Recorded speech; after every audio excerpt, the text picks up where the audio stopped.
এরকমভাবেই দিদি আজকে কই মাছের ঝাল করেছে, মানে কি বলবো, খেয়ে রিভিউ দিতে পারিনি দুপুরে, এখন রিভিউটা দিচ্ছি। দারুণ হয়েছিল, দারুণ। কই মাছের ঝোল করেছে আর চিংড়ি মাছ দিয়ে আলু পটলের তরকারি করেছে, তবে সেটা খাইনি আমি। মানে কই মাছের ঝোল খেয়েছি, আর মানে ঝাল, কই মাছের ঝাল করেছে সর্ষে বাটা দিয়ে না, কিন্তু আমি জানি না কী দিয়ে করেছে, বাট সর্ষে বাটা সর্ষে পোস্ত দিয়ে করলে তো বোঝাই যায় ওটা একটা আলাদা, বাট অন্য কিছু দিয়ে করেছে, কী কী মশলা দিয়েছে আমি জানি না।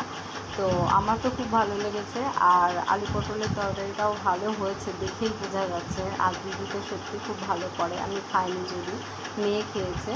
আর ওদিকে ইলিশ মাছ ছিল, কালকে সর্ষে পোস্ত দিয়ে করেছিল, সেই ইলিশ মাছটা খেলাম।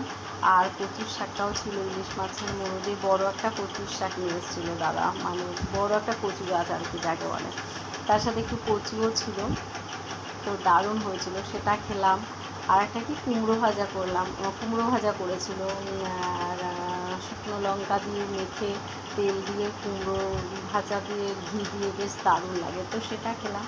আজকে দুপুরে মেনু ভেবেছিলাম পোস্ট করব আজকে কী কী মেনু হয়েছে, সেটা না আমার কোনো দিনও দুপুরবেলায় পোস্ট করা হয় না, মানে ছবি তোলার টাইম থাকে না যে ছবিটা তুলবো, মানে রান্নাবান্না হয়ে যায়, তারপরেও এত কাজ থাকে রান্নাঘরে, সেগুলো করে তাড়াতাড়ি করে স্নান করে পুজো দিয়ে তারপরে তো খেতে হবে, খেতে দিতে হবে তোমাদের দাদাকে, সেই কারণে আমার একদমই টাইম হয় না রাত্রিবেলায়, এই দুপুরবেলায় হচ্ছে মানে ওইটা পোস্ট করা, যে কী কী রান্না করেছি সেটা নিয়ে ভিডিও করা, বা কী কী রান্না করেছি সেটা ছবি তোলা, একদমই হয় না। তো যাই হোক, তোমরা সবাই ভালো থেকো, রাত্রিবেলা বেশি বক বক করবো না। সেদিন একটা পোস্ট করেছিলাম ভিডিও, অনেক দিন বাদে, আগে মাঝে মাঝে রাত্রিবেলায় ভিডিও। হ্যালো ডিয়ার ফ্রেন্ড, কেমন আছো? কেমন আছো তোমরা সবাই বলো, কেমন কাটালে সারাদিন?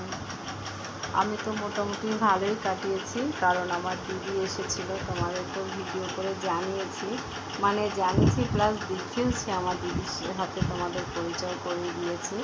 তো দিদি চলে গেল, তো ভীষণ খারাপ লাগছে, কারণ কী বলো তো, দিদি একটু রান্না করে দিয়েছিল, মানে আমার না রান্না করাই অ্যালার্জি, একদম ভালো লাগে না রান্না করতে। আর ইদানিং আমার হাতে এত ব্যথা হয়েছে, জানি না কেন, ডক্টর দেখানো হচ্ছে না, দাদা বারবার বলছে, তো আমি না ডক্টর দেখাতেই যেতে পারছি না, টাইমে পাইনি, যেদিন ছিল ডক্টর, দেখি নেক্সট দিন যাওয়া যায় কিনা। তো হাতে প্রচণ্ড ব্যথা, মানে এখানটায় ব্যথা, এই যে কবজিটায় ব্যথা, বুঝেছো, কোনো বাঁ হাত দিয়ে না কিছু করতে পারছি না, মানে একটা জলের বাটি যে এইভাবে ধরে কাজ করব, তারপরে দাদার জিন্সের প্যান্টগুলো কাচতে হচ্ছে, মানে ওয়াশিং মেশিনে কাচা, কিন্তু আমার হচ্ছে ওই সিস্টেমে নেই যে কেচে ধুয়ে বেরিয়ে আসবে, শুধু কাচা আর শোকানোর অপশান আছে। অত তো বুঝতাম না তখন, ওইটা কিনে নিয়েছি মেশিনটা না বুঝে, মানে আমি কিনে নিই, যে তোমাদের দাদাভাই কিনে নিয়েছে না বুঝে অতটা।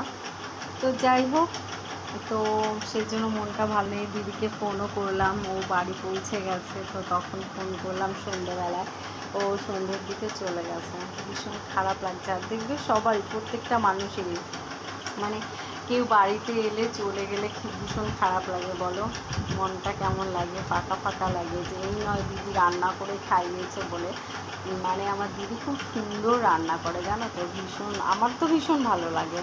তো আমি বললাম যে সরব বাজার করেছে, বললো কী রান্না করবো, আমি তো যা ভালো লাগে এটা দিয়ে, তোর নিজের বাড়ি হলে তুই যা রান্না করবি সেটাই কর।